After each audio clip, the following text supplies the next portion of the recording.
this morning for our fireside chat about Charles Dickens. She was born just down the street from Charles Dickens' birthplace and is well versed in his writings. And I'm bragging on you now. She not only brings her expertise to us today, but she has also generously donated the darling Dickens Village that you see all throughout the library, on the table and downstairs and upstairs, everywhere. That is thanks to our guest. If you will please join me in welcoming Miss Gloria Fisher. Thank you so much for that. Thank you all for being here. A much larger crowd than I expected. And thank you, Carol, for every effort you put into this village. I'm so glad that people are happy to see it. And I hope it stays here in perpetuity for every season, no matter how big or small the collection may be for everybody to see. It gave me great pleasure to do this. As you heard, my name is Gloria Fisher. I am a born and bred Londoner. I am an American citizen, and I have a born and bred American son, a born and bred American daughter-in-law, and a born and bred American grandson, which makes me very much American. I thought, when I last went back to my hometown of London, my home was in an area called Bloomsbury, which is where Dickens actually had one of his homes. In fact, I live just round the corner from this home, which is now a museum in a street called Doughty Street in London. When I went back there the last time, I realized that there was something about that area that I sort of felt comfortable with, familiar with, but what was it? It was Dickens that sort of came to my mind. And I started to learn a little bit more about Dickens, the man. Not so much his works, because we all know his works. We know Oliver Twist, we know Tale of Two Cities. In fact, the whole world knows about these books. But what do we know about the man? Very little is known about the man, and yet there is so much that he gave us in terms of copyright, for example. I'm not going to go into that at the moment, but that was a biggie. But just to go back and give you a little bit about the background of where Dickens lived at the time, I would like to just go over a little bit about what London was like in his time. Now, when you watch movies, you don't really see the awful state of London at the time. It's always glossed over in every movie. The last movie that we saw, A Christmas Carol, even yesterday, the streets, pristine snow, not a foot mark on it. It's so contradictory to what it really was. So going back again to London at his time, it was a mess. A dirty mess, a horrible, smelly mess. The River Thames, as you may know, stank. There was prostitution, left, right, and centre, because it was the age of industrialization. It had just come on board. People were flocking into London, and they had no place to live. They were living 20 to a room. They had no place to work necessarily. They may not have had the qualifications. Children of 6 and 7 were going out to work. Disease was rampant. There was syphilis, gonorrhea, you name it, they had it. Pimples, boils, carbuncles, all contagious. Now, I'm not saying that that was entirely London, because there were what you would call suburbs, where the upper class, or the so-called gentry, live, and they may not have been exposed to that so much. But Dickens did become exposed to that, because he sought it out. And most of his books written are based upon what he saw at this time in London. Hi. I see my son and grandson have just turned up. But as I said before, he was never really sort of well portrayed in anything that's been shown as far as the background where he lived. Now, just one more little, and then I tend to go down rabbit holes, so you must stop me. One little incidental finding was that, have most of you heard of Trafalgar Square in London? Great square, Horatio Nelson standing high with lots of birds pooping on his head. That wasn't there in Dickens' time. There was no Trafalgar Square. It was just a cesspool of old cottages and houses and broken-down warehouses. Horrible. The river was still flotsam and jetsam, effluent galore, smells up the yin-yang, horrible.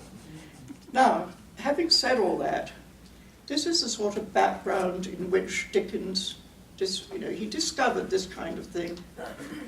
But not only that, he saw the poverty, the desperation, the destitution of the population, and it was upon all that that he started to think about writing books pertaining to all this. He wanted to raise the social consciousness. So now let's get back a little bit further to Dickens, his life. I've given you a little bit about the background, but his life starts, as you probably all know, as a young boy born in a city called Portsmouth, which was a sea town in the south of England. And he was the son of a man who was quite well off in those days. He was considered a middle-class man. John Dickens was his father. And he was a payroll master for the Navy. However, much as John Dickens was loved and admired by his family, he was hopeless with money. And he extended his accounts with butchers, tradespeople, and he was always owing money. And because of that, he moved a lot to avoid his creditors. One time, Dickens also, his mother, by the way, was quite a well-educated woman. She was of the upper class. And John Dickens was considered to have married up. But she taught young Dickens to read and write at a very early age, and keeping in mind that John Dickens, the father, was always on the move, always avoiding creditors, young Dickens didn't always go to school. So then comes a time when John Dickens has a creditor who this time is after him. He's going to get his money no matter what.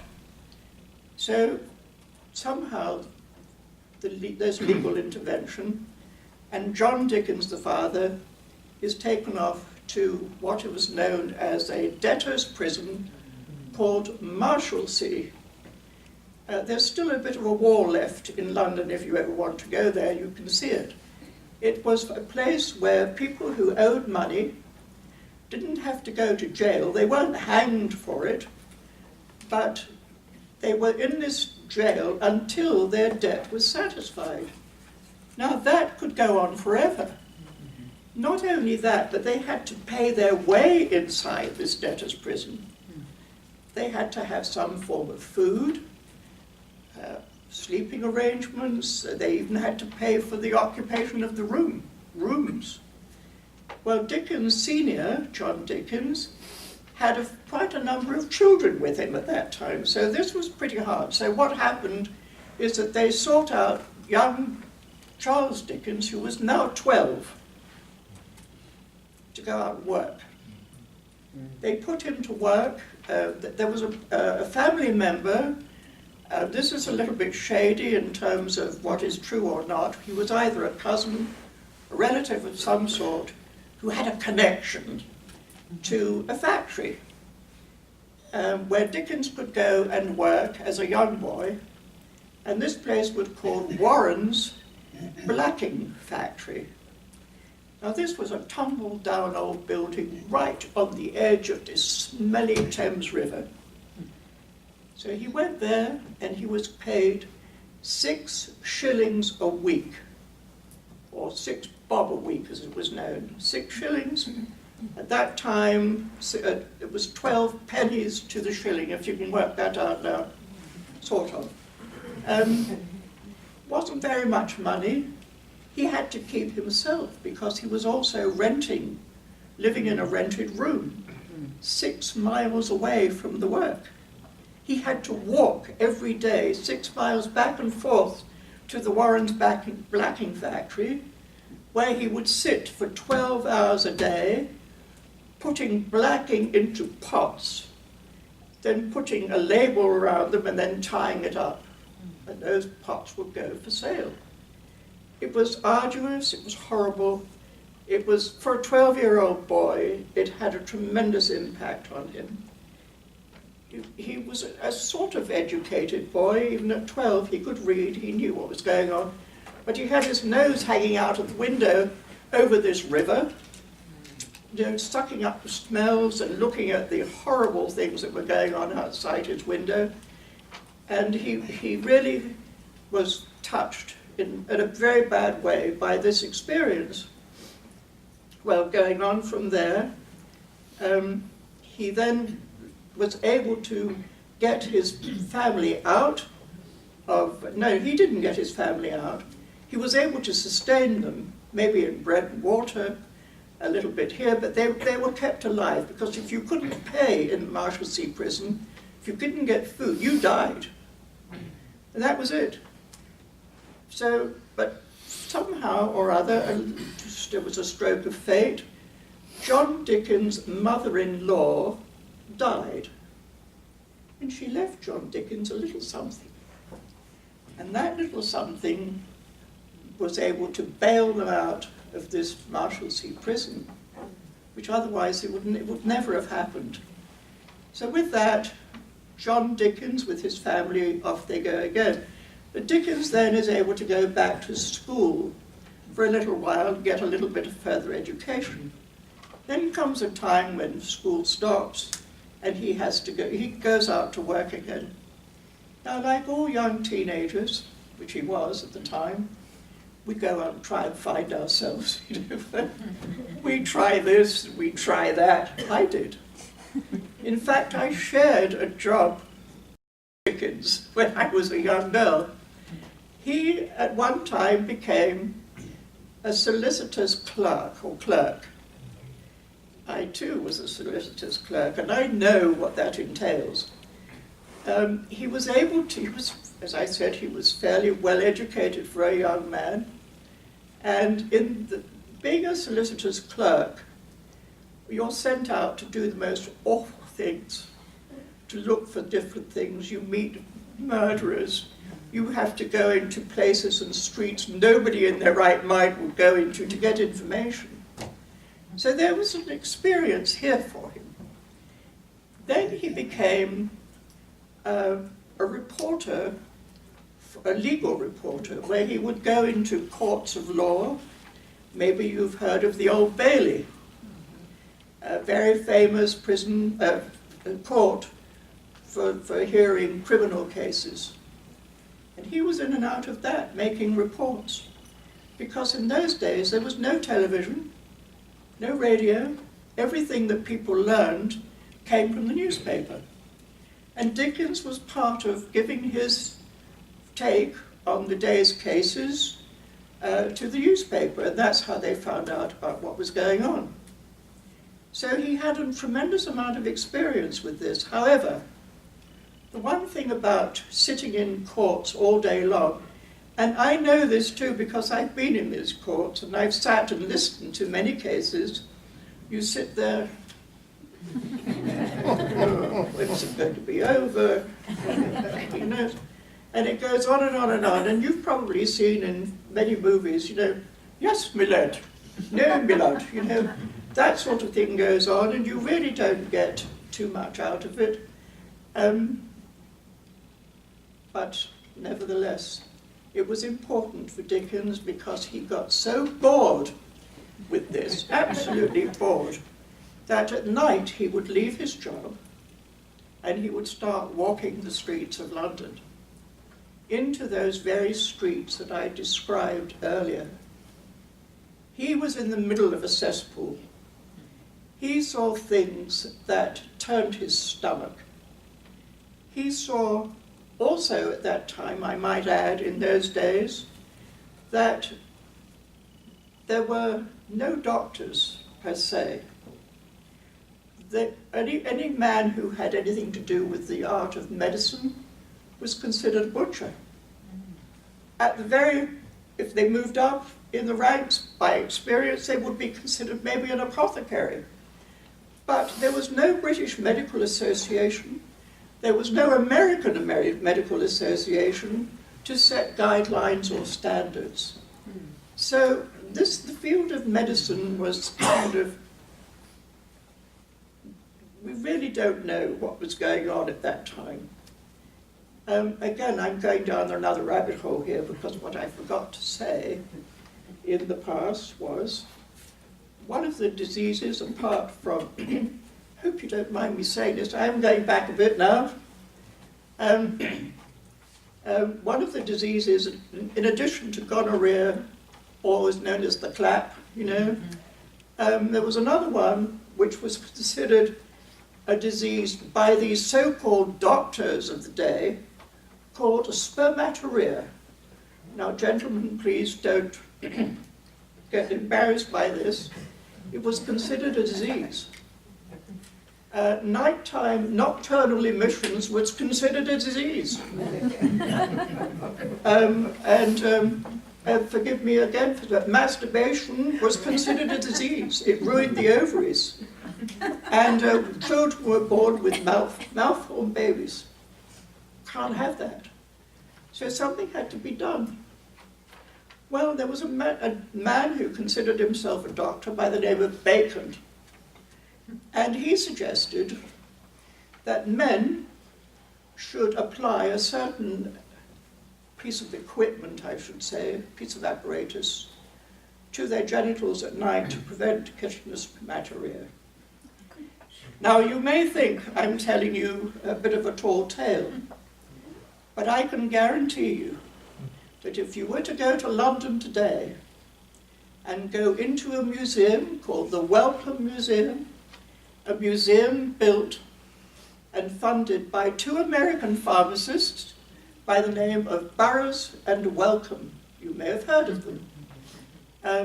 Wellcome built this museum, which is still there today, and you can go into this museum and you will see a room with shelves of these contraptions, along with a lot of urological appliances, okay? But the contraptions are there. Some of them beautifully filigreed. They had their names printed on them. They were gold, silver, bronze, even wood. They're all kinds of shapes. I invite you to go there. Well, if you ever get to London, go there. You'll have the time of your life. Now, where was I? This is what I was going to say about Dickens, getting back to how he became the author that he was. Let's get a little bit more serious. Well, actually, what I said was serious. Now he's had these two jobs, bored to death with the one I just mentioned, and he starts to walk around London.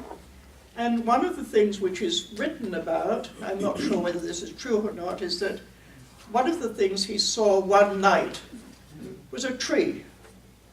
It was a bent old tree. It had been sitting there for years and nobody took any notice of it.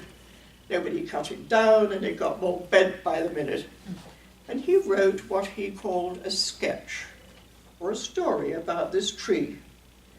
And he thought that if he went around London and wrote a little bit of this, a little bit of that he may be able to sell some of his stories to a publisher or a magazine. Well, he was a good writer, as we all know, and even then he was a good writer. So he started to try to sell these sketches to publishers, which were indeed accepted.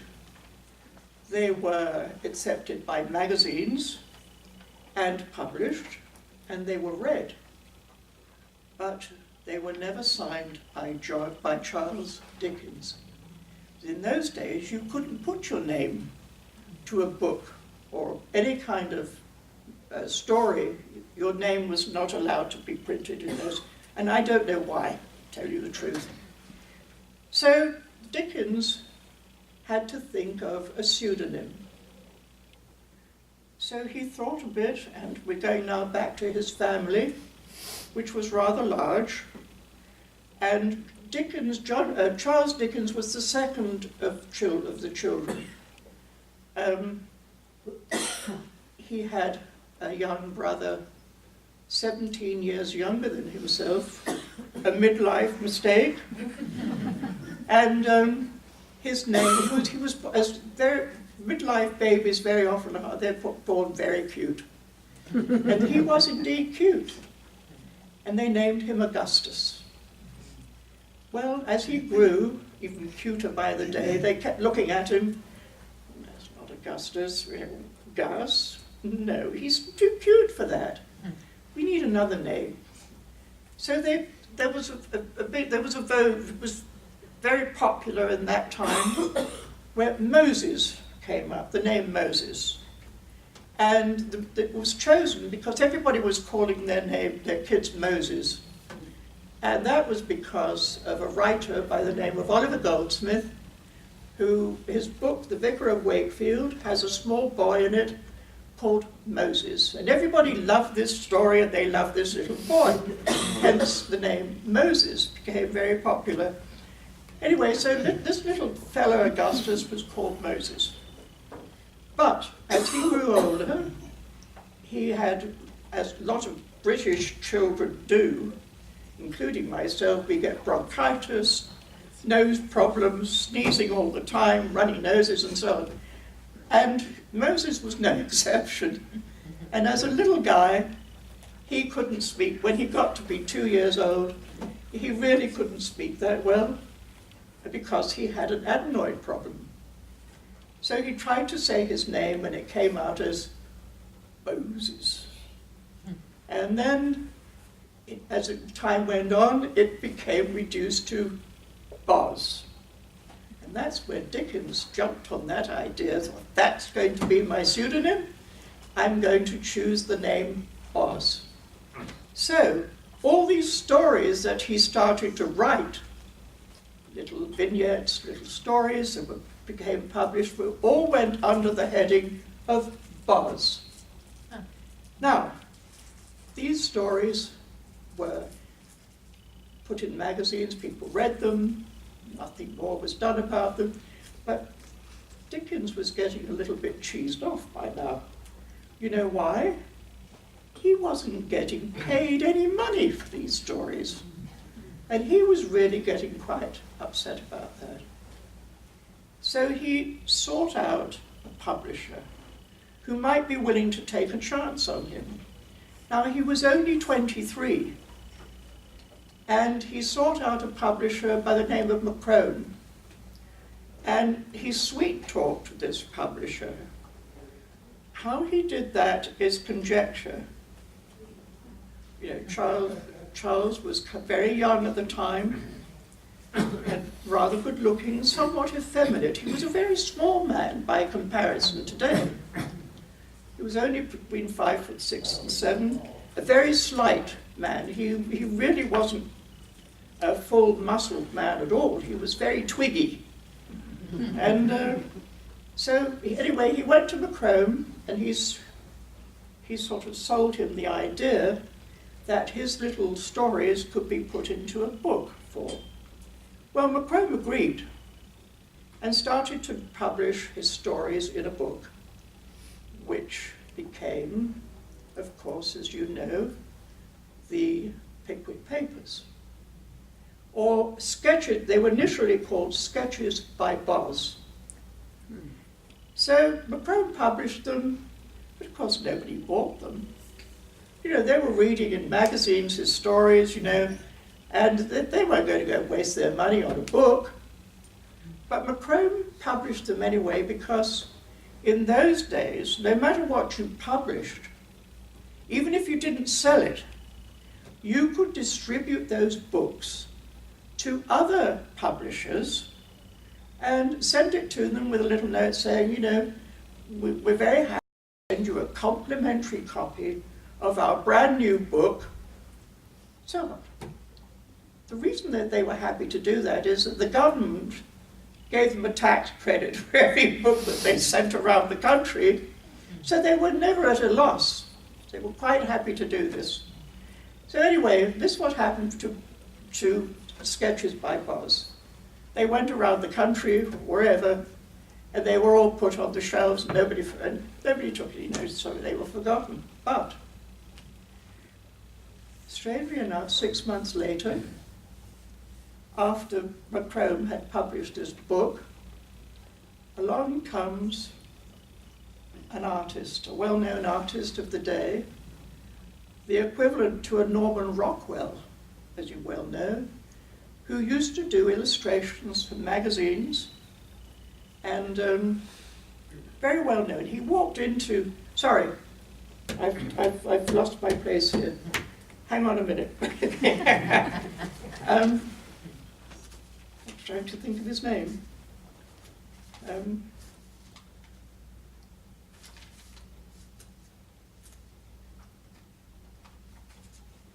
Okay. All right, going back again to Dickens and this book. After Macrone had published it, even Dickens said it fell stillborn from the press. Nothing was going on. But then there was this artist, as I mentioned before. His name was Robert Seymour, a well-known artist at the time who illustrated many magazines and who was the equivalent of a Norman Rockwell, as I said.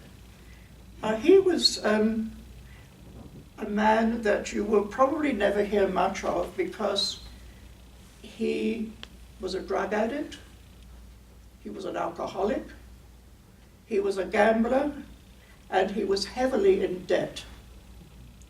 He wanted somebody to publish a book of pictures that he had drawn up, but he took it, he sought out a publisher who was in need of money, who was really on the brink of bankruptcy. He sought that kind of a publisher out because he wanted to strike a deal with them. And that was to get 85% of every book that was sold, in contrast to 15%, which everybody was selling, everybody was giving to. He didn't want that because he was desperate for money. So he knew that this particular publisher, by the name of Hall and Chapman, were on the brink of bankruptcy. And that's why he went to them.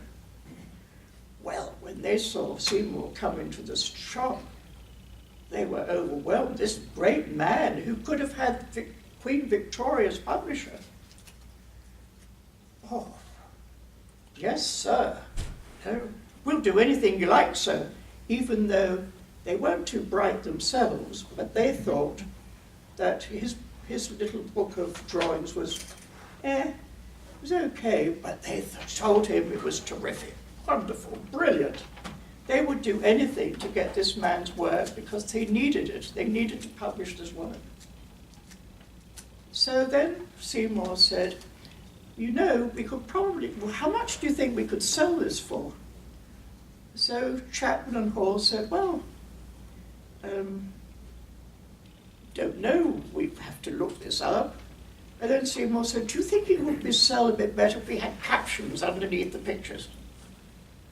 Oh, what kind of captions?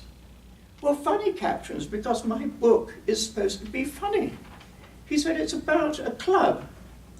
We could call it the Pickwick Club.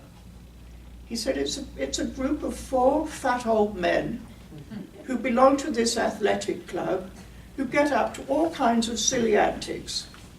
They roll on the floor with big pot bellies, they used rifles to shoot and they missed the targets and all that kind of thing. It was supposed to be funny. But it could have captions underneath. He said, I'm not a writer. Do you know anybody who could write the captions for me? Now, Chapman and Hall didn't want to lose this guy. They thought they were in for a good thing, so they lied. They said, oh yes, we have just the man you want. And so Seymour said, fine, when can we meet? Oh, we'll have him here in a week. We'll have him here in a week. So Seymour goes, and Chapman and Hall look at each other, and then Hall goes, he turns round, well, Lord, help me. And he starts to pray, and he looks up to the ceiling, and he goes, and he looks up at the top shelf, and he picks out this book, red-bound book, at the right at the top, and this is it. It was Sketches by Boz. And it was full of dust. Take off the dust. They looked through it, they read it. Yep, this is the man. This is who we want. Now, who was he? So they started to look for this man. Remember I told you they weren't too bright? Well, they started going over every street in London looking for somebody called Boz. In the end, they realized that it would be much easier to go to his publisher. Finally, they did. They got to his publisher, and by greasing the palm of the publisher, they managed to get the name of Charles Dickens. So they managed to get in touch with Charles Dickens, who was only delighted to come and see what this was all about. So he came and then he met the publishers, Hall and Chapman, and also Seymour. And Seymour presented his case to Charles Dickens, who, Charles Dickens, a very smart man, and only 23 now. Cocky little thing he must have been. And anyway, so the big Seymour, is he going to say no to the great Seymour? Anything? But he did. And this is what happened. Seymour wanted him to write captions underneath his pictures. And then Dickens said, well, why don't we turn this book into a novel? Get more money for it. So Seymour said, that's a great idea. I think I may be cutting a few things short here, but by and large, that's what happened. They started to work on a book. But then Chapman said, well, how much are we going to charge for this book? Get at least 20 shillings, maybe, a book. Dickens said, no. He said, we can make 200 shillings from this book. Don't be so ridiculous. Of course we can't. Who's going to buy this for this kind of money? Said Dickens, the way we presented. He said, what we're going to do, he said, we're going to serialize this book. Every month, there's going to be 3 chapters of this book, and people will come in and buy the 3 chapters for a shilling. The next 3 months, they'll come in and buy another 3 chapters for another shilling, and so on and so forth. And then Hall and Chapman said, that's not possible. How can you go on like that? People are not going to come in and buy this just for one. Said Dickens. But at the end of 3 chapters, he said, we're going to have an event. We're going to have something which will make people want to come back and buy the next 3 chapters. We're going to have an incident. And this is an example, not mine, I think it was Chapman's, that at the end of the 1 chapter, they would have a man, for example, going up a cliff. And he would fall, and then hang on to a branch as he fell, in suspense now. And along would come another man who would he rescue him, or would he be the villain? Or would the man hanging from the cliff with his long nails, is quoted, that he'd had growing for 5 years, be able to hang on until he was saved? This is the sort of thing Dickens thought of. At the end of every chapter, he would have an event which would compel people to come in and buy the next chapters. So here we have an example now of serialization. Now, where do we get this from into this modern day and age? What do you see on the movies, on television? Yes. You see a bit of, each week you have a chapter of this, that, It was Dickens who started this idea, and not only did he start, and again I'm going down another rabbit hole here, but he started this idea, others followed it. In fact, many writers followed it. It's this serialization. It was good. People accepted it, they enjoyed it. It was a way of publishing now. Anyway, getting back to Dickens' book. They did publish it, and people started buying it. Now, 2 months later, after this had all happened, Seymour dies. He dies of an overdose. OD'd, out, gone. So it doesn't matter now what Dickens does with his book. He can use the illustrations or not.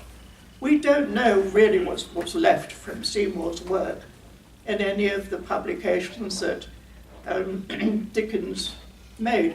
The one other thing that happened, trying to figure out the cost of this book, Seymour, Hall and Chapman said, how much is this going to cost us to produce? And they said, well, we're going to charge a shilling per story. It's got to be bound. No, said Dickens. No. But Chapman and Hall said, we can't do that. It's going to cost me 3 shillings to produce it because I've got to bind all this stuff. And the binding then in those days was very often done with cheap woody kind of stuff, And it was going to cost him 3 shillings a copy. He said, can't do that. So that's when Dickens said, we don't need that. He said, what are people buying? Are they buying the content or are they buying the binder? If you're paying 3 shillings for the book and the binder, you're really paying for the binder, not the book. Do away with the binder. We will just put it together and have a paper front and a paper back. And that's how the book got named the Pickwick Papers. The origin of the paperback. That's what he gave us. That's how the paperback came to life. Now, what else do I have to say? I have to refer to my notes.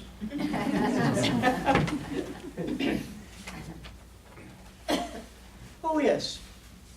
Now, we've only got to the 1 shilling bit here now. But Dickens had a further idea. He thought that he could make more money by getting people to buy another book. Now, they were going out with bits of paper now, And where were they putting these bits of paper? There was no library in there. No, there was no library till about the 1880s or 1850s, something like that. No library. So people had books in their homes. Those people who could afford books, they had beautiful library shelves of leather-bound books, and it was the thing to do. So Dickens knew this, and he said, well, we can get these bits of paper, we can make a book out of it, and we can sell the book. Oh, no, can't do that. Oh, yes, he said, we can. So when these little bits of paper were being sold in a bookshop, people came in and they would see this leather-bound book on the shelves because they wanted it. So they bought it. Then Dickens had another idea. What's going to happen to all these bits of paper that people have got in their homes now, which they really don't want? is they sent out a salesman to go to homes, knock on the door. You got any paper? Got any old Dickens papers? You don't want? You're going to throw them out? Oh yeah, well we'll give you a few pennies. Oh, okay. So out comes all the paper, everybody's giving their papers back to the publishers. And Dickens has the idea now of creating a collector's book.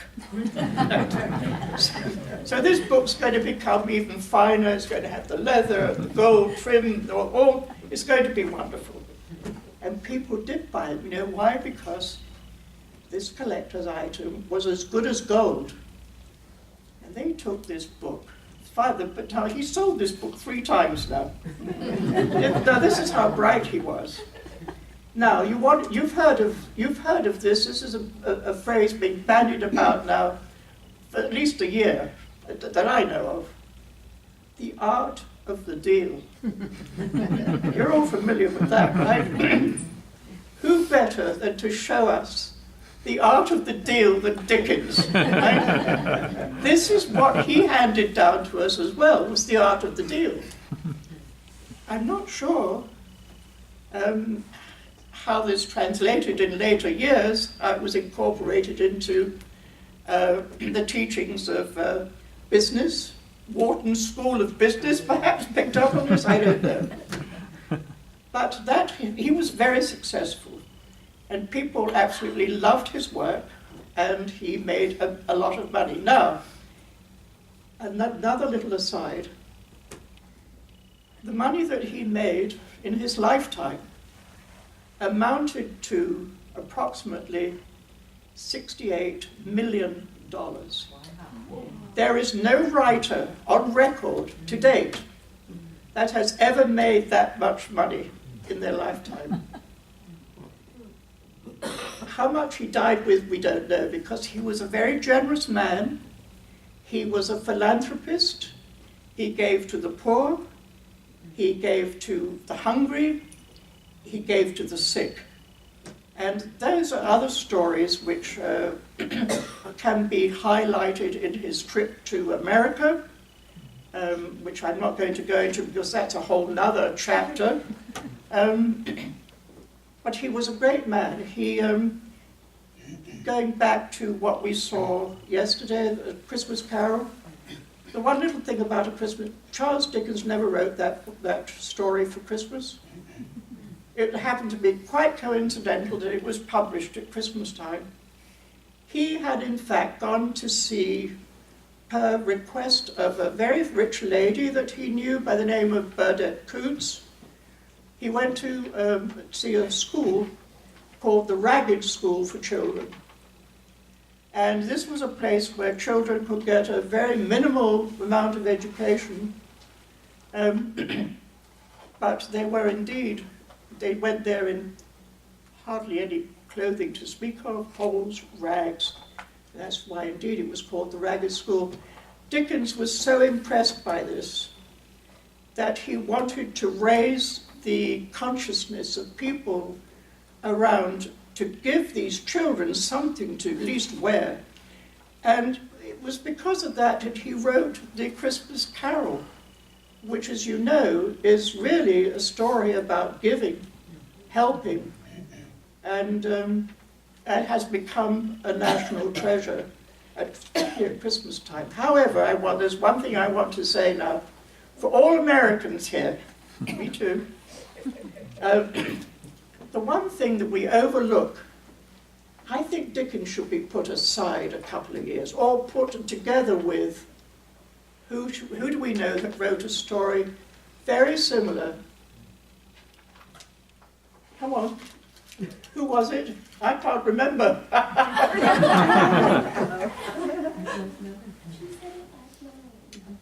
Who was it? It's an American writer.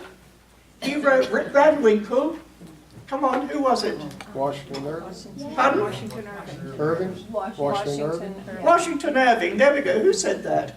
You deserve a prize. Would you like to think that? He gave this to me. Thank you. Would you like that? Bravo. Washington Irving, he was an American writer. And as you know, he wrote Rip Van Winkle and a couple of other well-known ones. But he also wrote a story very similar to A Christmas Carol, long before Dickens had even thought of this. Why don't we incorporate Washington Irving into our festivities at Christmas, you know? What time is it? 11:47. You've got Pardon? time. I've got a bit to go yet. Yes, plenty of time. I do have plenty of time. Well, I'm rattling on a bit too fast then. Perhaps I could say that. Anyway, that's really what I wanted to bring out, was the art of the deal. How Dickens made his money. An amazing feat. Absolutely. No other author has ever come close. Not even Shakespeare. So he was certainly a man of his time and a man of our time. And though he had a lot of flaws, which a lot of parts of him I did not like. He married rather early, a young girl. I'm trying to fill in time here now. You know. You have about 10 minutes. He married a young girl of 19, very lovely, and very quickly he started having children. She was, as I said, quite an educated young girl, and as time went on, Dickens, of course, needed time to himself to write. And by the way, there was no editing done in the time of his printing, by the way. You had to do it all yourself. Writers had to do their own editing. Just another aside. And anyway, he married this lovely girl, and she had 10 children. Oh my God. By the end of the 10th one, Dickens was, unfortunately, he got tired of her. And he didn't like her very much. She was not up to his standard. Dickens was a social climber, very much so. And he saw himself going up and out, and his wife was dragging behind him. He was not proud of her. And he eventually jettisoned her for another woman. And he got involved with an actress, a second-rate actress, by the name of Ellen Ternan. And he lived with her, or had a relationship with her, to the end of his days. But I rather feel that that's part of Dickens I do not like, because he got ahead, he had money, he could afford to, as I suppose you would say today, you know, make sure your spouse would be comfortable, which he did. He at least did that. He had a load of children he was ashamed of, because they didn't amount to much. He didn't like them at all. As a father, he wasn't a good father, although he claims to have been. He did read to them sometimes, and he thought he was doing a great job by writing a little Bible for them. I can't exactly remember the name now. It was a children's, do you remember it? Yeah, it was a children's Bible, and there were a lot of mistakes in that, by the way, too. It was his own version of religion.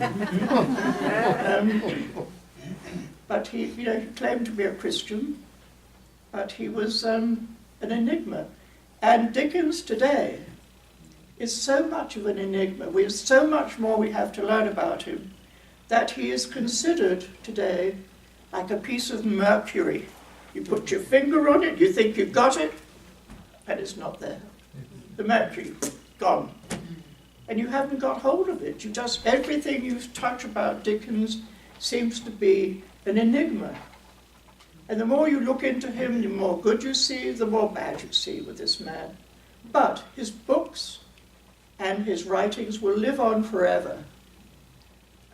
His next book, after the Pickwick Papers, was, of course, who remembers this one? I've got the children's Bible name now. Pardon me? The Life of Our Lord was the Pardon children. me? The Life of Our Lord was the children's That was it. There you go. Thank you very much. The Life of Our Lord. But the book that we wrote after the Pickwick Papers was, of course, remember this one?